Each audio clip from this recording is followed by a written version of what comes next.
Conditions in vast areas of southern Africa in the aftermath of Cyclone Idai has heavy rains continue to cause massive destruction in the region. The World Food Programme has warned that the situation is likely to deteriorate and that people are still in need of rescue from rooftops after the devastating storm swept through Mozambique, Zimbabwe and Malawi, affecting millions of people. The UN agency has appealed for millions of dollars in funding as it aims to reach 600,000 people in the next 4 weeks. The Mozambique Natural Disaster Management Institute says more than 100,000 people are still isolated without assistance in the Chimoio, Dombe and other locations of Manica province, as UN agencies scale up their response as the breadth of the devastation becomes clear. Now that we have a bit more information on the situation, it looks clear that the number of 600,000 will definitely go up in the coming days. That has, of course, implication on cost. If we help 600,000 people for 3 months, that's a cost of $42 million. If we need to help up to 1.7 million people for 3 months, that will be a cost of $121.5 million. Obviously, we don't have that money today. Extensive damage has been caused to major roads and bridges which are now impassable, while power networks have been severed and are unlikely to be restored for several weeks. For the moment, WFP only have one cargo plane who arrived very, very quickly. We will remember that was probably the first cargo to land. The food from that cargo is not yet fully distributed.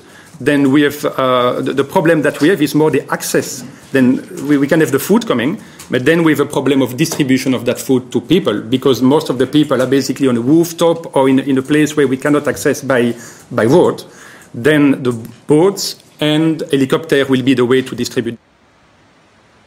While concerns have been raised about the distribution network infrastructure required when aid is delivered to the region. Let's not forget that in the port for the moment you have no infrastructure. That's the same at the airport. For example, our plane, when the plane arrived, that was nothing to take out of the plane all the food. Then that has been done manually by people. Then people need to take box by box out of the plane. So we are not talking about a few hundred kilograms. We are talking about quite a few megatons. And that will be the same problem for the moment, at least in the port. When boat will come, that will be a very long process because all the machinery is not working. The infrastructure is not working anymore. The death toll in Mozambique is officially at 242, in Zimbabwe 139 and in Malawi at 56. According to the UN Office for the Coordination of Humanitarian Affairs, those numbers are expected to rise, with hundreds still missing in both Zimbabwe and Mozambique. Relief agencies are on high alert with concerns for the possibility of secondary floods and the spread of communicable diseases. A major humanitarian appeal is also expected in the coming days. But amidst the suffering experienced in the region, high praise for the rescue operations conducted by the Mercy Corps of Relief Workers and the South African Air Force, who have performed heroics to save lives in dangerous conditions. Sherman Bryce-Pease, SABC News, New York.